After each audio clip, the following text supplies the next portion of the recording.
Well, ladies and gentlemen, since I am unable to meet with you after school to do a review of Unit 8 before the test, I am going to put this out on YouTube, and you can view it there. And hopefully you will receive some of the benefit that you would have received if you had been in class. If you have any questions, note them, and I will be more than happy to answer them in the period of time before the test begins in class. So let us begin then with the first set of identifications. Basically, when you have, this is the unit that is about the period after the Second World War, and certainly front and center throughout this period of time, which again begins in 1945, goes down to 1980, is the Cold War. This titanic battle between the United States and the Soviet Union about really the future of the world. And so let's start with a look at our adversary. Let's take a look at the Soviet Union and their prevailing ideology, which has gone down in history, known as communism. The ideology behind communism is deceptively appealing to many people. The idea of Karl Marx's idea of the eventual disappearance of government, the eventual disappearance of any kind of economic system based upon money, because in Marx's theory that was not going to be necessary. The famous quotation of Karl Marx, "From each according to his abilities, to each according to his needs," has been a siren call for people throughout the, ever since Marx wrote this in, I believe it was 1848. And of course it was Marx's idea that everyone would share equally, and that private property would disappear, that you would use what you needed as long as you needed it, you would contribute what you could. Well, in reality, what ended up happening as they tried to make that into a form of government was that it just sort of degenerated into an authoritarian sort of government in which basically the government controlled everything. Marx speculated that government would simply disappear, but that is not what happened in the world of communism. What happens in the world of communism is that government becomes the only important thing. And certainly that was true in communism as it was interpreted by Joseph Stalin in the Soviet Union during the period right after the Second World War. And key to that idea was expansion. Marx believed that communism would eventually come to rule the world, and that the idea was so good that it would come to replace all other ideologies. And Stalin was certainly happy to try to make that next thing happen, and so we saw a largely successful attempt to expand into Eastern Europe. Basically all of those areas that the Soviet Union had taken from the Germans during the last half of the Second World War remained under Soviet control, despite many promises that they would not, and we may get to that in a little bit. Certainly key to that was the expansion of Soviet military power. Stalin had been, in a sense, I guess we could say tricked, I'm not sure if that's the best word, but it'll work for our purposes, by Adolf Hitler at the beginning of the Second World War. Stalin and Hitler had signed a non-aggression pact, and then Hitler violated that pact. And certainly the lesson from Joseph Stalin's point of view was that this is never, ever, ever going to happen again. The Soviet Union would develop military strength second to none. Well, obviously, as it turned out, it developed military strength second to one, and that one was the United States. But certainly the idea of expansion with the idea of military power and how those ideas come together to create, in a sense, a sort of Soviet empire which Stalin believed would come indeed to control the world. Now, how are we responding to that? Because clearly the United States does not want anything to do with a communist system. Well, our first response is to keep the military strong. Generally speaking, after every other war we'd ever had, we built a large military, we put together this war machine, and then when the war was over, the troops went home, the weapons went into mothballs, and the military was always going to be, we had virtually no peacetime military. There would be a sort of skeleton staff. There would be some officers, some people who could get the ball rolling. West Point and Annapolis would continue to operate so that there would be a steady supply of the sorts of people that we would need if there was to be a new emergency. But in terms of having large numbers of troops, no. The idea of a standing army was anathema to most Americans for most of our history. It is only after the Second World War that the threat of communism basically makes us willing to accept a continuation in the size of our military forces. And that is going to place a lot of power in the executive branch. Simply put, the president is the commander-in-chief, and any large military is going to put power into the hands of that commander-in-chief, and that certainly is obviously the executive branch. And that growth would continue throughout this period until 1973.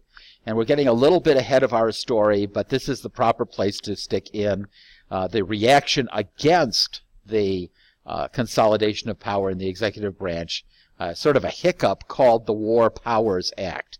And the War Powers Act was passed during the Nixon administration in the wake of Vietnam, was an attempt to limit the power of the president to send troops. And basically the president is allowed to send troops in an emergency wherever he wants, but within 90 days Congress has to approve that, or the troops have to be brought home.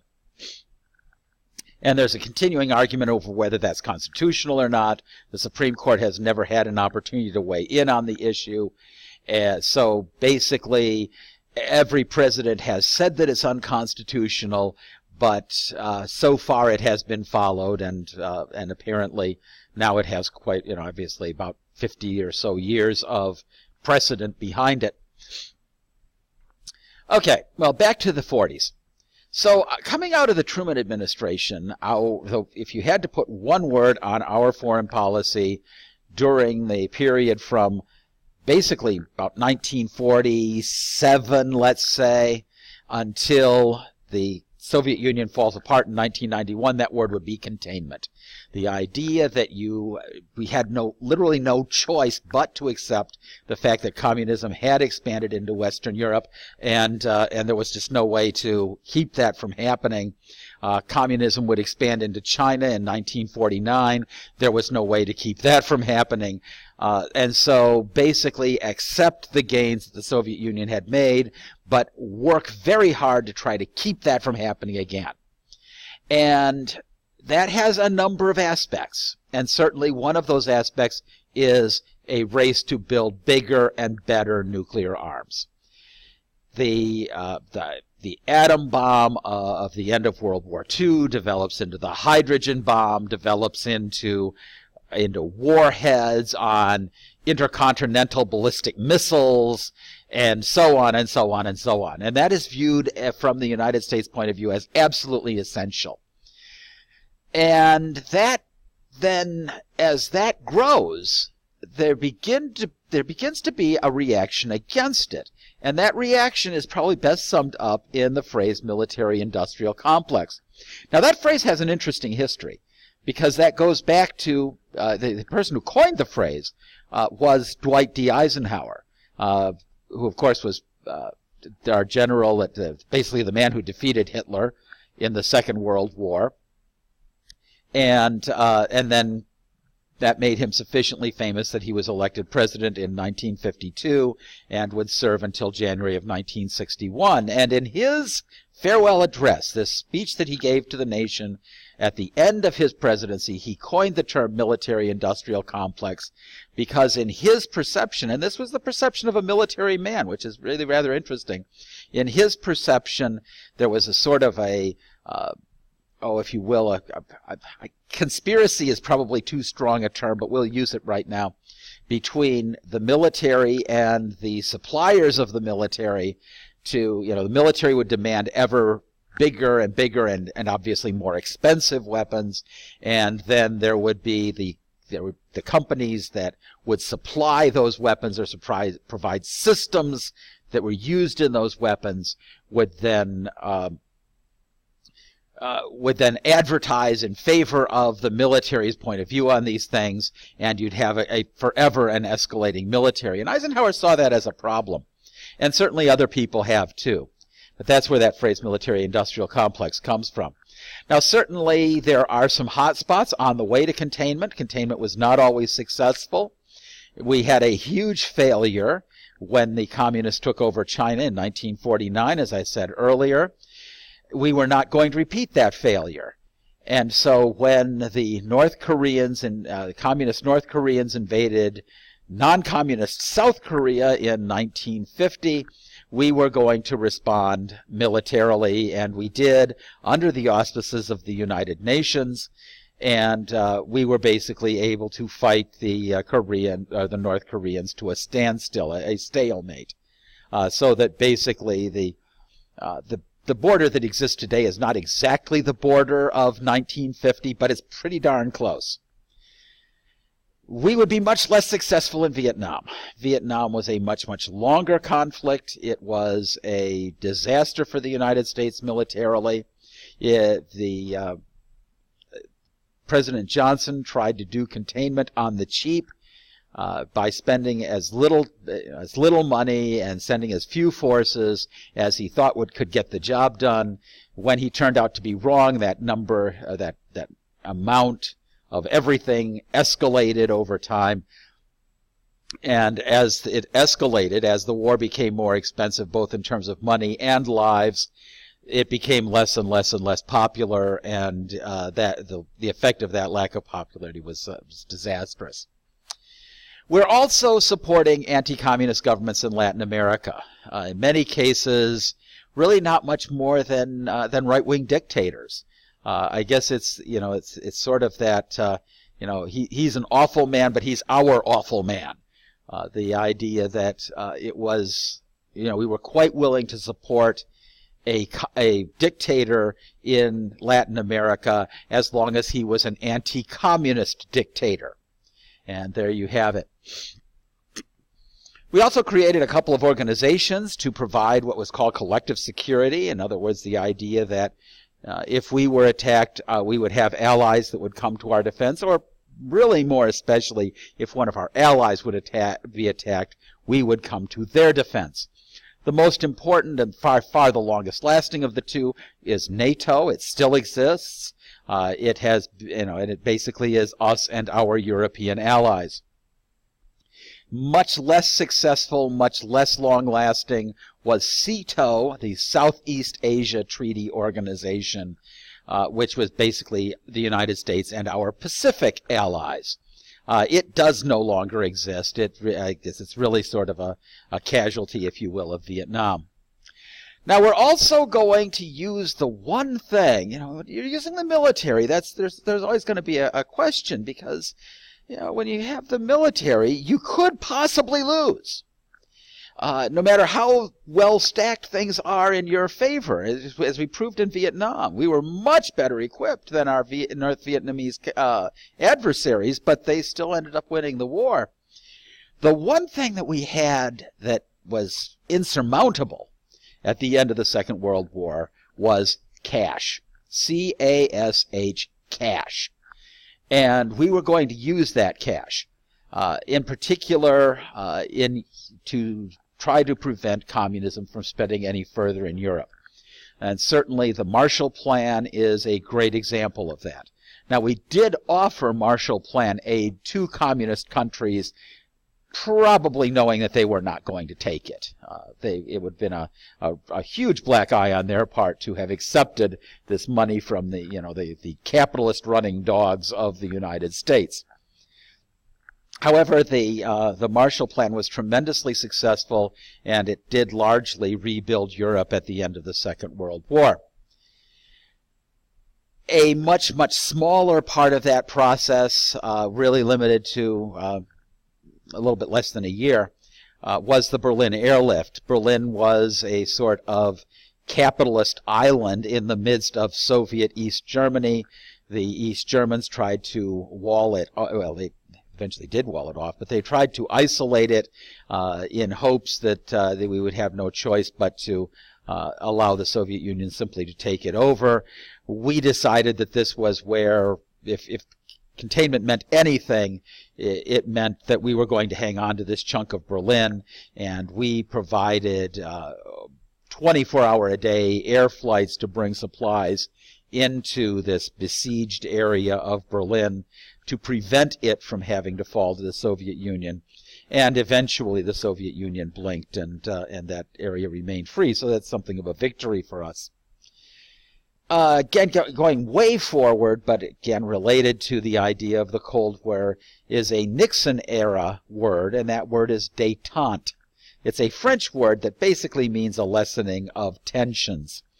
My favorite example of it is that when you get to the end of the school year and you put down your pencil at the end of the last exam and you sort of feel a certain lightness of being, that is détente. You can almost feel the pressure and the tension leave your body. And that would be an example of détente. Now, obviously, that's not the way that Richard Nixon meant it. What Richard Nixon was trying to accomplish was a lessening of the tensions between the United States and the Soviet Union. Okay, let's move on to the next slide then.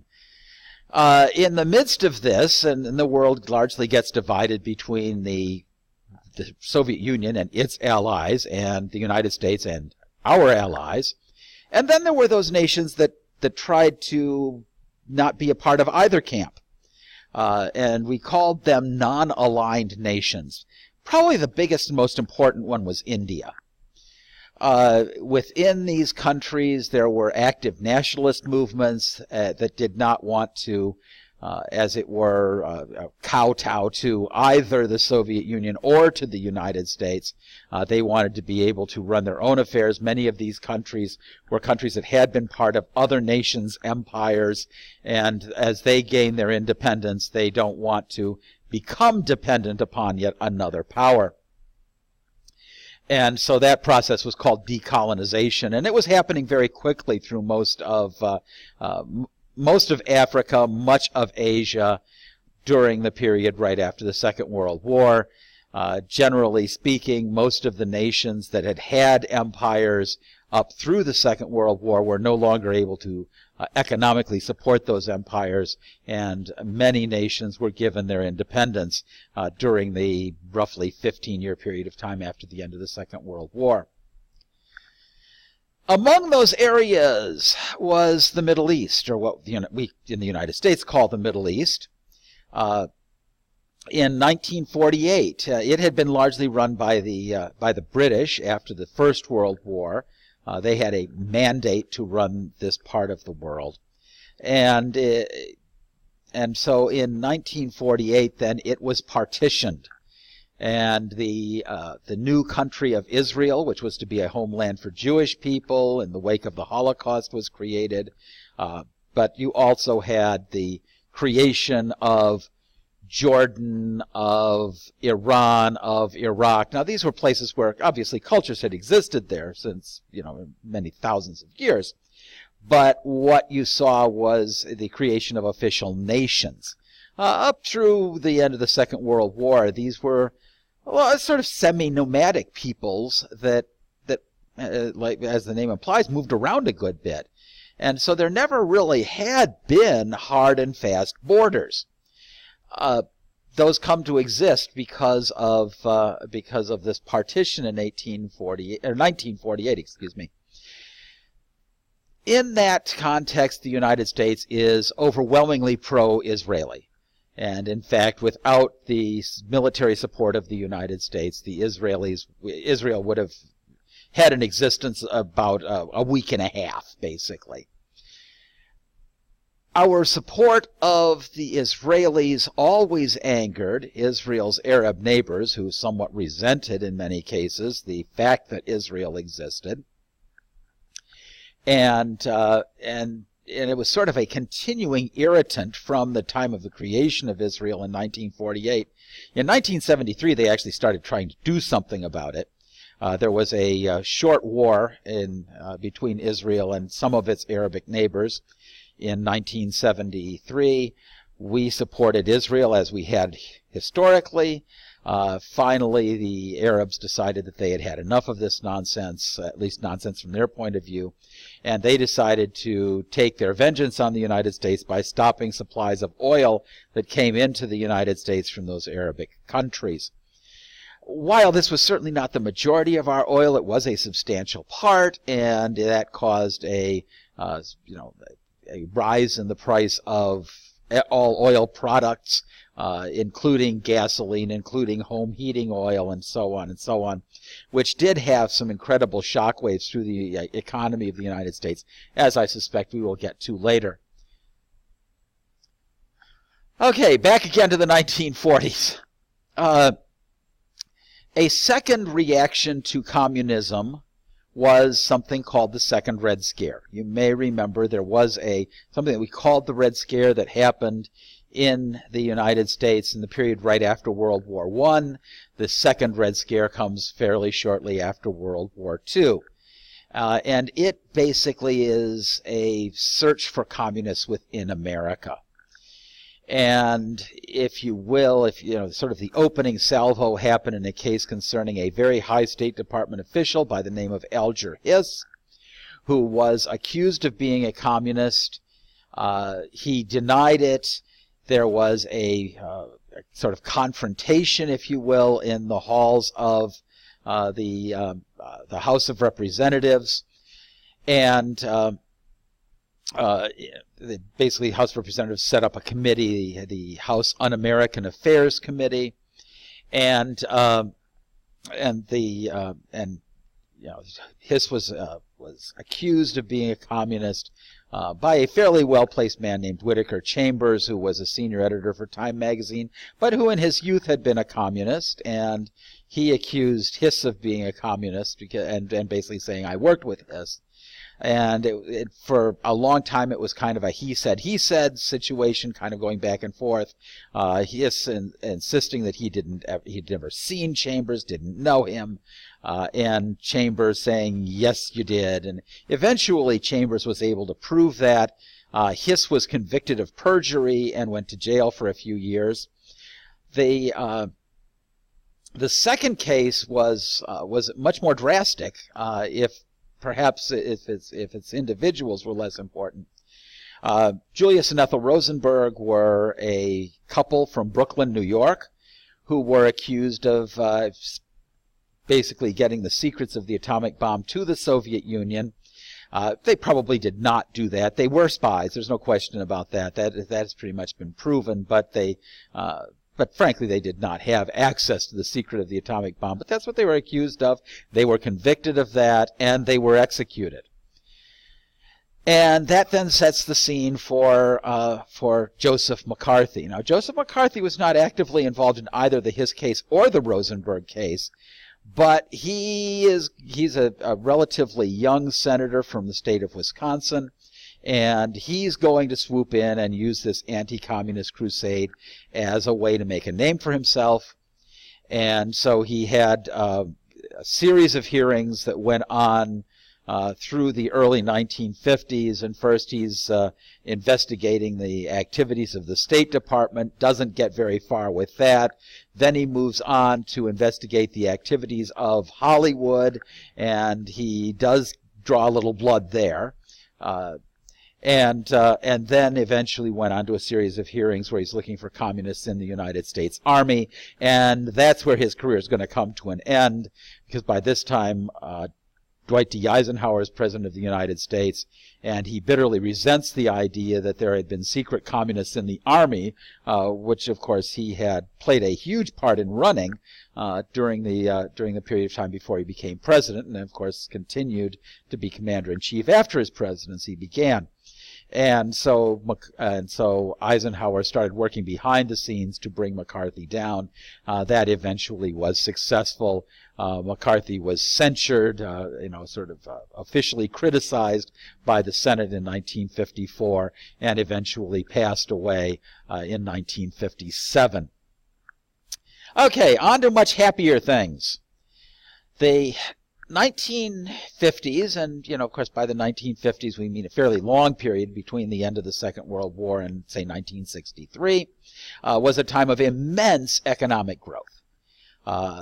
The private sector, which basically means individual businesses in the United States, saw massive growth in almost every industry. It was just a time of booming economic activity. During this time, as basically increased economic activity was able to justify increased taxation. And so as there was increased taxation, the federal government is spending more than it ever had, especially after 1960 on domestic affairs. We've already looked at the fact that the military continued on and was tremendously expensive. The period from 1946 to 1964 is often referred to as the baby boom. It was a time of much higher than normal birth rates through the United States. The baby boom generation is the largest single generation in American history. And that also played a role in creating a certain amount of economic growth. Babies need stuff. They need all the products that are connected with babyhood. And many of those are consumable products. And of course then as they grow to be kids, they need kid stuff, toys, and we start to see a food industry, especially when it comes to breakfast food, orienting itself directly toward children. We start seeing companies that, it's a huge increase, for instance, for the soda industry increases greatly during this time as those baby boomers become teenagers and start drinking Coca-Cola and Pepsi and all these other soft drink products, and so on and so on and so on. Of course, once they get to be students, there need to be schools, so schools have to get built, and that creates jobs in construction. As the babies are being born, they need housing. That also creates jobs in construction. And, those kids have to be moved around from place to place, which creates something of a boom in the automobile industry. And it just goes on and on and on. There's this massive economic growth, at least in part because of these baby boomers. There's also a couple of subtle changes in the way that we live. And perhaps I should have reversed the two. I'm going to talk about suburbanization first. The suburbs become much more important. They had existed before the Second World War, but they become much larger and much more working class during the period after World War II. As we move, as more and more people want to enjoy the benefits of living out of town and yet the economic advantages of working in town.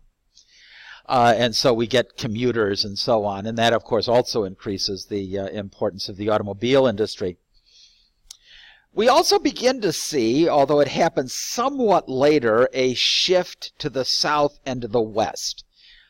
California, it becomes, during the period after World War II, becomes the nation's most rapidly growing state.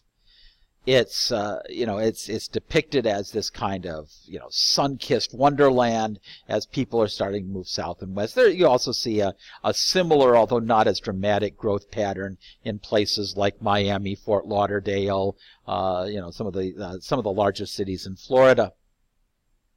as frankly, people begin to go, you know what, if I can live any place I want to, I don't want to live where it's snowy. I don't want to live where it's cold. I don't want to live in the more polluted cities of the Northeast.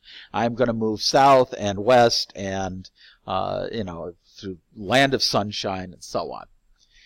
Okay, we also see an expansion of higher education. This begins almost immediately after the Second World War, because even though we know that there was a big economic boom after the war, that was not what people were expecting. People were expecting that these 15 million soldiers would come home, would be unemployed, and that would perhaps create a new depression. And one of the ways that the government tried to prevent that from happening was through the creation of something called the GI Bill of Rights. And the GI Bill provided money for education, and not just for tuition, but for tuition and living expenses, and even enough money that one could marry and be raising children on college campuses. And it radically changed higher education in America, to the point where we see it today, where basically pretty much anybody who wants to go to college can, and that really begins after the end of the Second World War. Before the Second World War, very, very small numbers of people went to college in the United States. I don't have percentage numbers on my fingertips, but it's going to be somewhere in the neighborhood of maybe 10% of Americans even thought about going to college. It was basically an upper middle class and up kind of phenomenon. But with the GI Bill of Rights, and then of course in subsequent generations, many, many more Americans have gone beyond high school to get a higher education. Now, it's kind of an interesting social dynamic that begins to develop toward the end of the 60s, and it's going to explode when we get into the 60s. On one hand, you have a lot of conformity, a lot of agreement. You went into those suburbs, most of the houses looked alike, the cars in the driveways pretty much looked alike, the furniture in the houses pretty much looked alike, the goals of the people, at least the parents in those houses, were pretty similar. And it was a time of there was a lot of conformity. These were people who had grown up during the Great Depression, and their ship was coming in, and they weren't about to rock it. Thank you very much.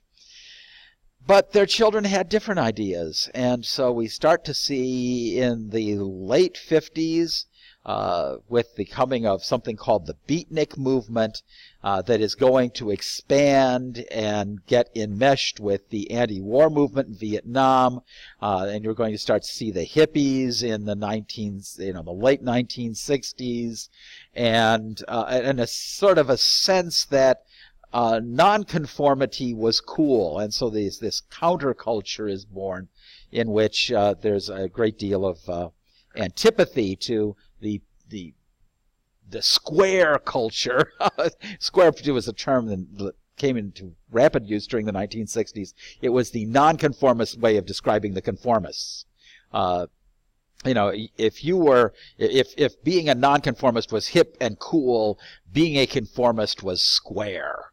And to be a square was considered to be a real insult through most of the 60s, especially on college campuses. Okay, we also see a vast movement in the civil rights field. Again, starting because of the Second World War, we had hundreds of thousands of young African American men who had fought in the army, and had made their part in the war, and they're frankly not willing to come back home to, especially the segregated South. And so there is, at first it's kind of slow. President Truman desegregated the Army in 1948. That was a tremendously important sign. But we also start seeing legal challenges to the whole construct of segregation. If you remember the phrase in the 1890 1892 decision of Plessy versus Ferguson, the phrase was separate but equal. And since separate was very seldom equal, that gave rise to a number of court challenges, the most famous one being Brown versus Board of Education, which begins to chip away at the structure, the Jim Crow structure of the segregated South. There's a certain amount of direct action that much of that is going to come somewhat later, but at first we see, and I probably should have reversed those 2 bullet points, the nonviolent protests typified by the Reverend Martin Luther King Jr. The idea of, we show up and we just sort of, we protest, but we protest peacefully. They would do these sit-ins, which, if you had a segregated restaurant, you just kind of show up and sit in the chairs, and you'd know you weren't going to be waited on, but the restaurant was not going to be able to serve anybody. You had the Montgomery bus boycott in 1955, and so on and so on. And so these sort of nonviolent tactics, and they were amazingly successful, and give rise to the law that basically makes segregation almost illegal, the Civil Rights Act of 1964. But interestingly enough, it is when the civil rights movement scores this great victory that there begin to be debates within the civil rights movement. And basically you kind of have a splintering of the civil rights movement. And I like to say that there is a civil rights movement that is rural and southern, and they tended to be the people who followed Dr. King. But there's also a civil rights movement that is urban and northern. And they found other people like Malcolm X, people like Stokely Carmichael, who were in favor of much more direct action and a much more, violent may be too strong a term, although it did happen in violence sometimes, but a much more in-your-face attitude about this. And so, in a sense, the civil rights movement rather sort of splintered off from each other. But its success gave rise to several other civil rights movements, the most important one being the feminists, the women's movement, as we start seeing after 1965. National Organization for Women is organized in 1966. And what came to be called Women's Lib became very much a catchphrase in the United States, as women became increasingly likely to spend less and less of their time in the wife-mother role and go out into the workforce and take a role that was somewhat similar to that which men were participating in the broader world. Going on from college into graduate school, moving into the professions.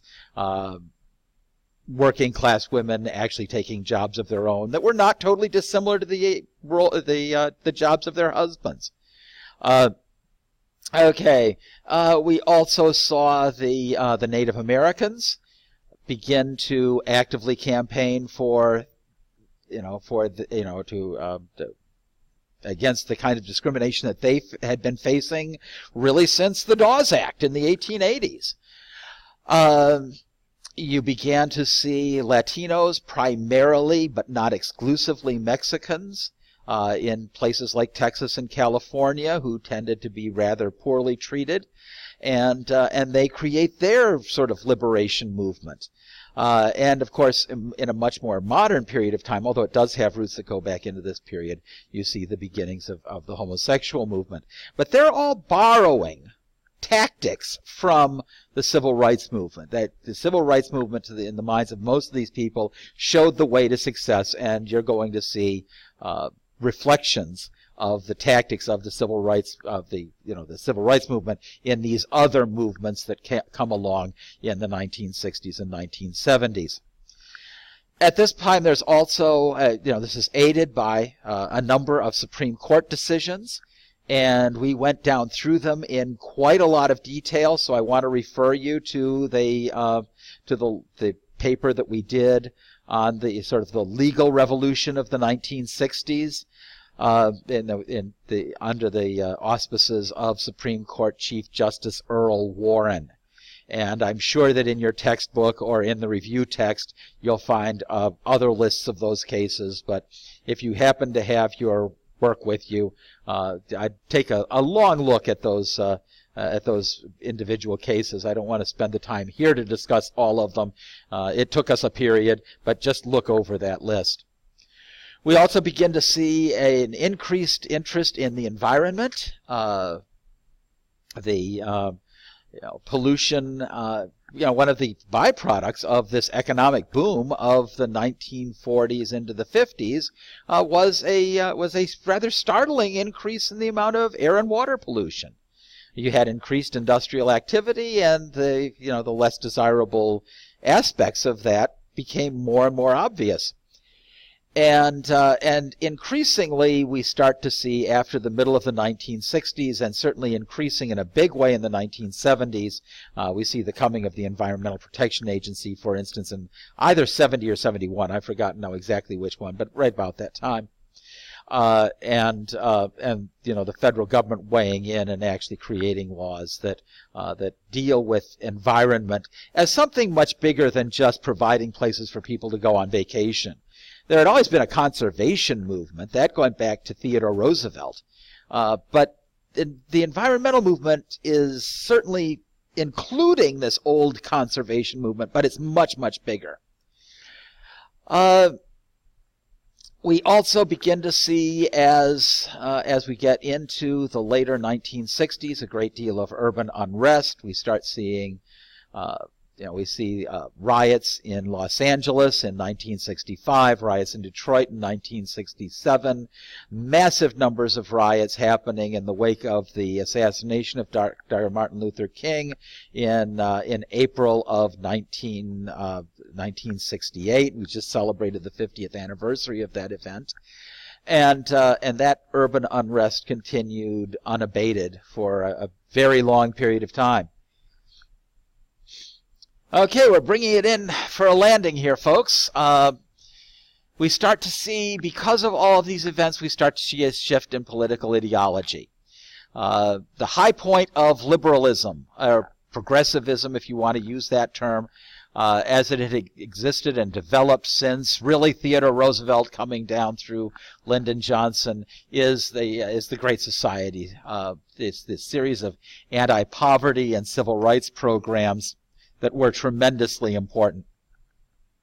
And again, the Supreme Court weighs in, and if you look again at the same paper that I referred to you earlier, the Supreme Court is also coming in with some expansions of civil rights and political liberties in a number of the decisions that the Supreme Court is making, again, under Chief Justice Earl Warren. We see a massive restructuring of immigration law. Immigration laws have been largely unchanged since the early 1920s, when we started writing some very restrictive laws. In 1965, it becomes much more open, and we start to see, and it's that 1965 immigration law that continues to be in effect today. However, there is a reaction to this liberalism, and that comes through a movement that, is a sort of a revitalization of conservatives. There had always been conservatives, but frankly, since the time of Franklin Roosevelt, they had been largely powerless. However, because of some of these changes that are happening in the 1960s, because of people's reactions to those changes, the conservative movement begins to pick up steam. And certainly a big part of that is the growth of something called evangelical Christianity, parts of the Protestant church that expand greatly during the 1960s. It's a much more emotionally based kind of Protestantism than had been popular amongst other what used to be called mainline Protestant groups, the Episcopalians, the Presbyterians, the Lutherans, and so on. Well, we start seeing a much expanded growth of these evangelical movements, and they come with a political factor, because and certainly one of the big things that makes them react is the Supreme Court's decision in the case of Roe versus Wade, which made abortion legal throughout the country. That is anathema to many Christian groups. And they begin to say, well, wait a minute, we've got this society that seems to be going in the wrong direction, and so they begin to exercise some political muscle. And since their numbers were large, they had the political muscle to exercise.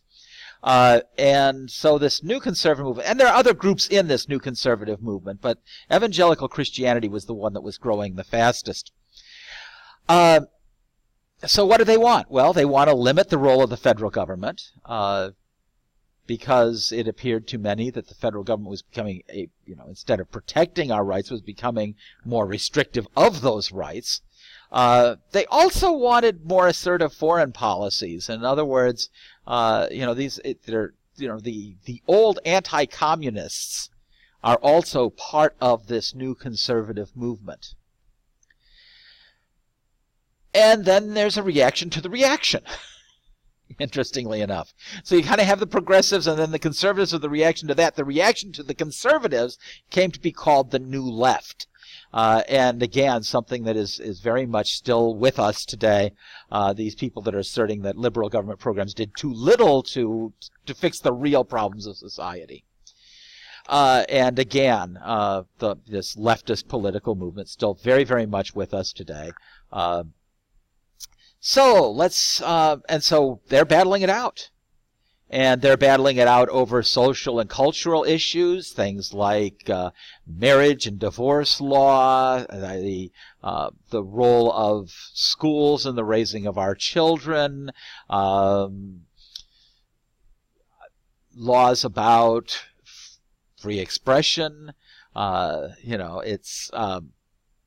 You began to see on television programs that would absolutely not have been allowed in the 1950s and 1960s become very standard fare by the 70s and look hopelessly outdated to many people today.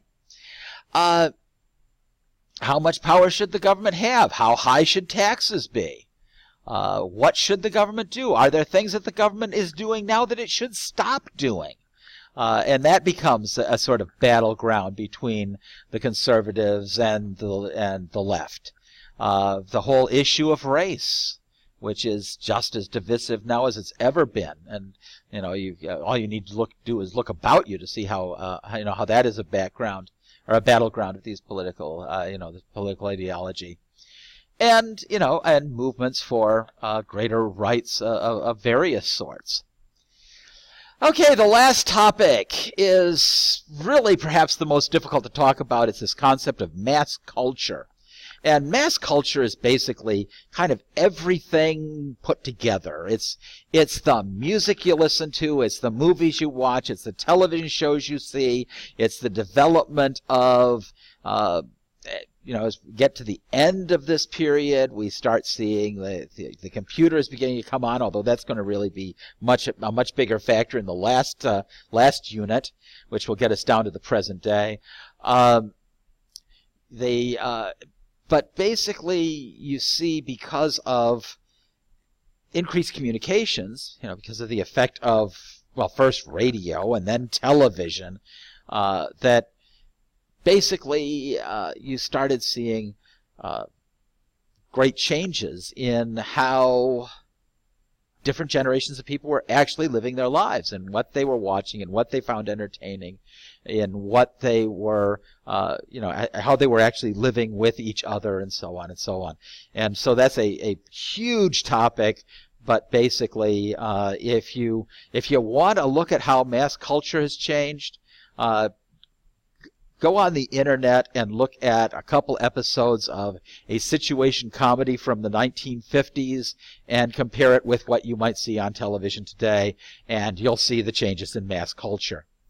So that is pretty much Unit 8, and I hope you found this useful. It's gone a little bit longer than I wanted it to, but I hope that you will, you'll find it useful. Again, if you have questions, note those questions, and I'll give you some time before the test to field those or to ask those questions. So thank you very much, and we'll see you in class for the test.